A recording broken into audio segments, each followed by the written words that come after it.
What happens when a television legend walks onto a daytime talk show expecting a friendly chat, only to be blindsided by accusations, personal attacks, and a host who seems determined to tear him down in front of millions? In just 40 seconds of one comment, what began as a standard interview transformed into one of the most explosive confrontations in British television history, ending with Jeremy Clarkson storming off set while the studio erupted in chaos. This is the story of how one interview went catastrophically wrong. Jeremy Clarkson arrived at the Loose Women studio that morning with no idea what was waiting for him. He was there to talk about his new book, maybe share some amusing stories, the usual lighthearted banter, standard daytime television fare. But from the moment he sat down on that purple sofa, something felt different. The atmosphere was tense. The smiles from the panel seemed forced. Denise Welch sat in the center chair, flanked by the other panelists. Janet Street Porter was to her left, arms already crossed. Colleen Nolan sat quietly to the right, looking somewhat uncomfortable. And then there was Carol McGiffin, who seemed ready for confrontation. The interview started normally enough. Denise welcomed Jeremy with what seemed like a pleasant greeting. "Jeremy, lovely to have you here," she said, though her tone carried an edge that anyone paying attention could detect. Jeremy settled into his seat. "Thanks for having me," he replied, completely unaware of what was about to unfold. They talked about the book for maybe 2 minutes. 2 minutes of relative civility. Then Denise shifted in her seat, and her entire demeanor changed. "So Jeremy," she began, her voice taking on a prosecutorial tone, "let's talk about some of the things you've said over the years." Jeremy's expression shifted slightly. "All right," he said cautiously. "You've made quite a lot of controversial comments, haven't you?" Denise continued. "Comments that many people find offensive." "I've made jokes," Jeremy responded. "I'm on an entertainment show. That's rather the point." Janet Street Porter leaned forward, jumping in. "Jokes? You call some of the things you've said jokes?" Jeremy turned to face her. "Yes, actually. Comedy. Humor. Things said for entertainment value." Denise wasn't finished. "But don't you think you have a responsibility? You have millions of viewers, young people watching, and you make these comments that some would call sexist, that some would call completely inappropriate." The audience was dead silent. You could feel the tension building. Jeremy's jaw tightened. "I think people are intelligent enough to understand the difference between entertainment and real life," he said, his voice remaining calm but firm. Carol McGiffin decided to pile on. "That's a convenient excuse, isn't it? Just say it's entertainment and you can say whatever you want." "I didn't say I can say whatever I want," Jeremy replied, his patience beginning to wear thin. "I said I make jokes on a comedy entertainment program.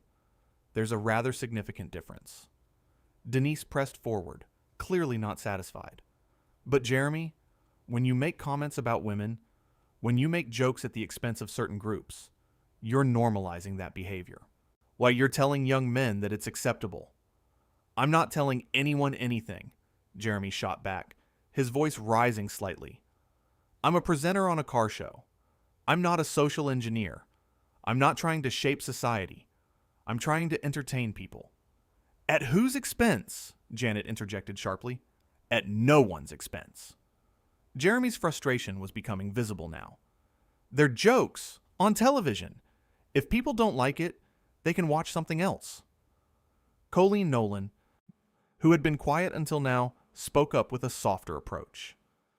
"I think what we're trying to say, Jeremy, is that words have power, and maybe you don't realize the impact." Jeremy turned to her, perhaps hoping for a more reasonable conversation. "I understand that words have power, but I also understand that comedy has always pushed boundaries. It's always challenged norms. That's what makes it valuable." But Denise wasn't about to let the conversation take a reasonable turn. "Pushed boundaries?" she said, her voice dripping with condescension. "Is that what you call making degrading comments about women? Pushing boundaries? What degrading comments?" Jeremy demanded. Give me a specific example. Oh, there are so many to choose from, Denise said, with a dismissive wave of her hand. Where do I even start? This was the moment things began to spiral. The disrespect in her gesture, the mocking tone, it was all building towards something explosive. No, please, Jeremy said, his voice hard now. Give me one.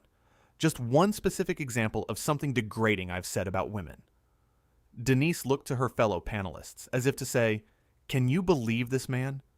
You've made comments about women drivers, she said. On a car show, Jeremy exclaimed. Making light of an old stereotype. In jest. It's not funny to the women who hear it, Carol snapped. Then they shouldn't watch a comedy program if they can't take a joke. Jeremy's voice was getting louder now. The audience gasped, not because of what he said, but because of how the panel reacted. All four women started talking at once, creating a wall of noise and accusation. So women should just accept being the butt of your jokes? Denise's voice cut through the chaos. That's not what I said, Jeremy protested. That's exactly what you said, Janet yelled. You just told women to stop watching if they don't like being insulted, Carol added. Jeremy held up his hands. I said if people can't take a joke on a comedy program, they should watch something else. People, not women. People. But Denise was on a roll now, sensing blood in the water. You know what I think, Jeremy? I think you hide behind this "it's just comedy" excuse because you know what you're saying is wrong. You know it's offensive, but you don't care because it gets you attention. Jeremy's face was reddening now. That is absolutely not true. Isn't it? Denise pushed. Isn't that your whole brand? Being controversial? Saying outrageous things? And when people call you out on it, you just say, oh, it's just a joke. Lighten up. My brand, Jeremy said slowly, emphasizing each word, is making entertaining television about cars. That's it. By insulting people, Janet added. I don't insult people, Jeremy's voice boomed across the studio. I make jokes. There's a difference. Denise leaned back with a smug expression. I think you're getting rather defensive, Jeremy. Hit a nerve, have we? That comment. That single, condescending comment. You could see something snap in Jeremy's eyes. Defensive, he repeated quietly. You invite me onto your program, ambush me with accusations, twist everything I say, gang up on me 4-1. And when I defend myself, you accuse me of being defensive? We're not ganging up on you, Colleen said, though her voice lacked conviction. Really? Jeremy looked around at all four of them. Because from where I'm sitting, that's exactly what this is. This isn't an interview. This is an interrogation. This is you lot using me as a punching bag to make yourselves feel morally superior. The audience was riveted. Some were nodding along. Others looked shocked. Denise's face hardened. We're asking you legitimate questions about your behavior. No, Jeremy said firmly. You're attacking me for doing my job. You're acting like I'm some sort of criminal because I make jokes on a television program. And frankly, it's pathetic. Pathetic? Denise's voice went up an octave. You think we're pathetic for calling out misogyny? I think you're pathetic for pretending that's what this is, Jeremy shot back. This isn't about misogyny or sexism or any of that. This is about you not liking me, not liking what I do, and using this platform to try and tear me down. Carol jumped in again. Oh, here we go. The victim card. Classic. I'm not playing victim. Jeremy stood up now, towering over the seated panel. I'm pointing out that this entire interview has been a setup from the start. You had no intention of having a real conversation. You just wanted to attack me on live television. Sit down, Jeremy, Denise said with icy calm. No, Jeremy replied. I don't think I will. The tension in the studio was unbearable now. Every eye was on Jeremy, standing there, clearly at the end of his patience. You know what your problem is? Denise continued, her voice dripping with superiority. You can't handle being challenged. You're so used to everyone laughing at your jokes and letting you say whatever you want. But when someone actually holds you accountable, you can't take it. Accountable for what? Jeremy demanded. What exactly am I being held accountable for? Making people laugh? Entertaining millions of viewers? Creating successful television? Please, enlighten me. For contributing to a culture that demeans women, Janet said matter-of-factly. Jeremy laughed, but it was a bitter, angry laugh. A culture that demeans women. Right. And you four sitting here, ganging up on a guest, twisting his words, creating a hostile environment. That's not demeaning at all, is it? We're having a discussion, Denise said coldly. This isn't a discussion, Jeremy's voice echoed through the studio. A discussion requires two sides actually listening to each other. You're not listening. You've already made up your minds. You decided before I even walked in here that I'm some villain, and nothing I say is going to change that. Maybe if you actually took responsibility, Carol started. Responsibility for what? Jeremy interrupted. For having a different sense of humor than you. For not conforming to your worldview. For being successful at something you're not. That last comment made Denise's eyes flash with anger. How dare you? She hissed. How dare I what? Tell the truth? You can dish it out, but you can't take it? Jeremy was fully unleashed now. You've spent the last 10 minutes attacking me, my character, my career, everything about me. But the moment I push back, suddenly I'm out of line? You're being incredibly rude, Colleen said quietly. Jeremy turned to her. I'm being rude? I walked onto this set to have a pleasant conversation, and I've been ambushed, insulted, and lectured at by 4 people who seem to think they have some moral authority over me. And I'm the rude one? Yes, Denise practically shouted. Because you refuse to see what we're trying to tell you. You refuse to acknowledge that your words have consequences. My words have consequences? Jeremy's voice went quiet again, which somehow made it more menacing. Let me tell you about consequences. I've built a career over decades. I've created shows that people love. I've entertained millions. And I've done it by being honest, by not apologizing for who I am, and by making television that people actually want to watch. Can you say the same? The panel erupted again. All 4 women started talking over each other, their voices raised, their faces flushed with anger. That's completely out of order, Janet yelled. You arrogant man, Carol shouted.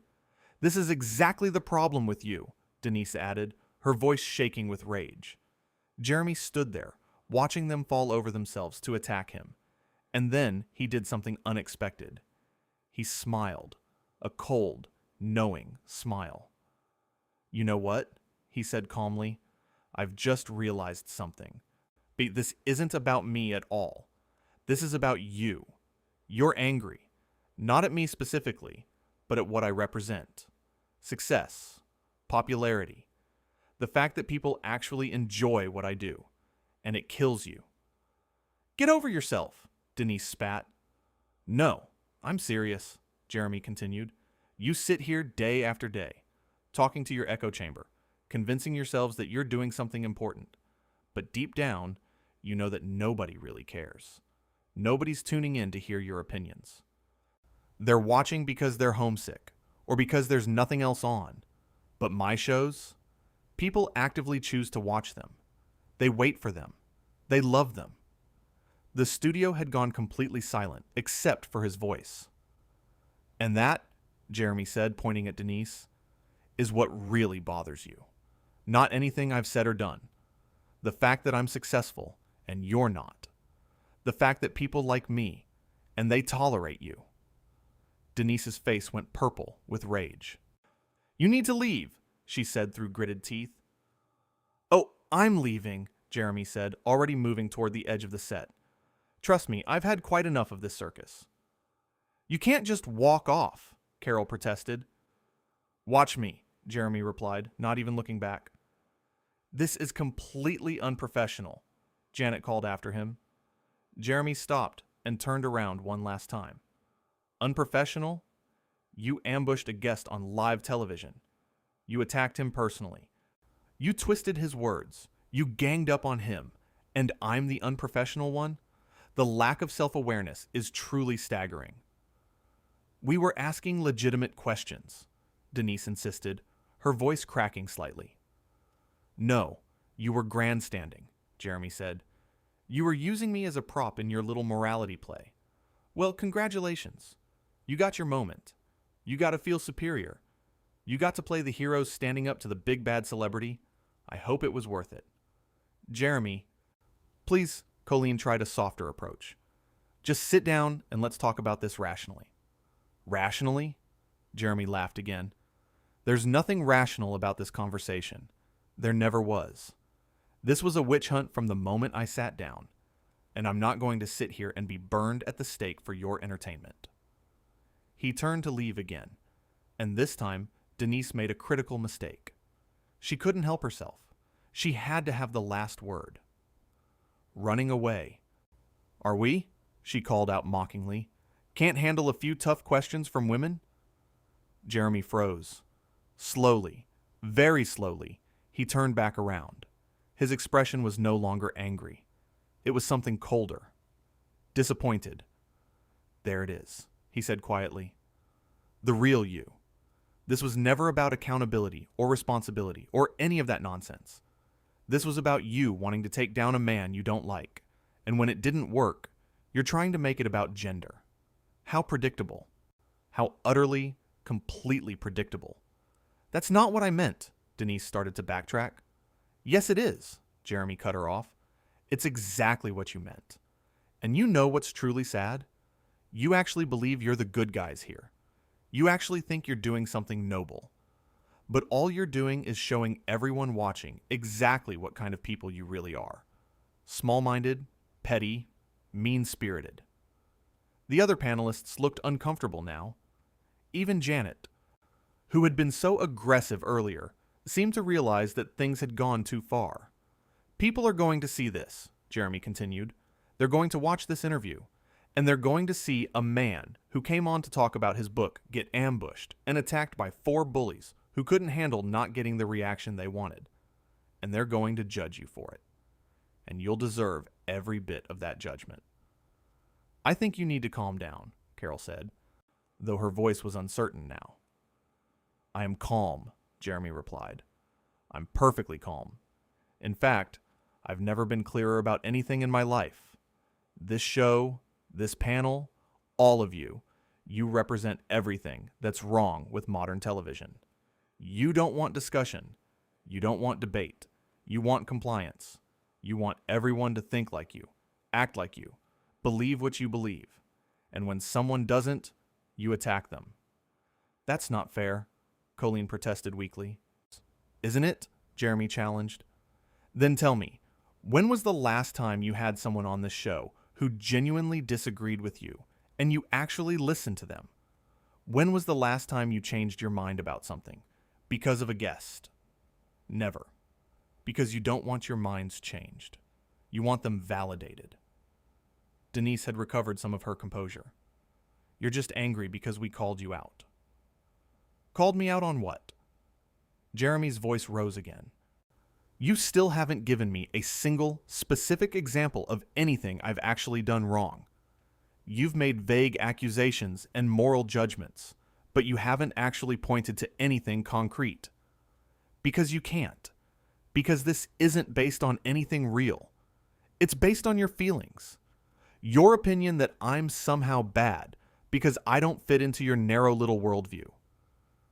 Millions of people find your comments offensive, Janet said. And millions more find them entertaining, Jeremy countered. So what? We're going to let the perpetually offended dictate what everyone else can watch? What everyone else can laugh at? That's not progress. That's tyranny. The audience was absolutely transfixed. Some were nodding in agreement. Others looked shocked. A few were clearly on the panel's side, but everyone was paying attention. I think we need to take a break, Denise said, looking to the producers off camera. Oh no, Jeremy said. No breaks. You wanted to do this on live television. you wanted to have this confrontation in front of everyone. So let's finish it. There's nothing more to say, Denise replied coldly. I disagree, Jeremy said. I think there's quite a lot to say. Like how you've created an environment where you can say whatever you want about your guests, but the moment they defend themselves, you try to shut them down. Or how you claim to be about women's empowerment. But the second a woman disagrees with you, you turn on her just as quickly. Or how you preach tolerance and understanding, but you show none of it to anyone who doesn't share your exact beliefs. You don't know anything about us, Carol said defensively. I know what I've seen in the last 15 minutes, Jeremy replied. And what I've seen is 4 people who are so convinced of their own righteousness that they can't even see how badly they're behaving. We're not the ones throwing a tantrum on live television, Janet shot back. No, you're the ones who caused it, Jeremy said. You created this situation. You engineered it. You wanted drama. You wanted conflict. You wanted a moment. Well, you got it. Congratulations. Denise stood up now, matching his posture. I think it's time for you to go. Jeremy. I already said I was leaving, Jeremy replied. But I want to make one thing absolutely clear before I do. This interview, this ambush, it says nothing about me, but it says everything about you, and people are going to remember that. Get out, Denise said, her voice shaking with barely contained fury. With pleasure, Jeremy said. He started to remove his microphone, fumbling with the wire. Let me help you with that, a producer said, rushing onto the set. I've got it, Jeremy said, yanking the microphone off and dropping it onto the sofa.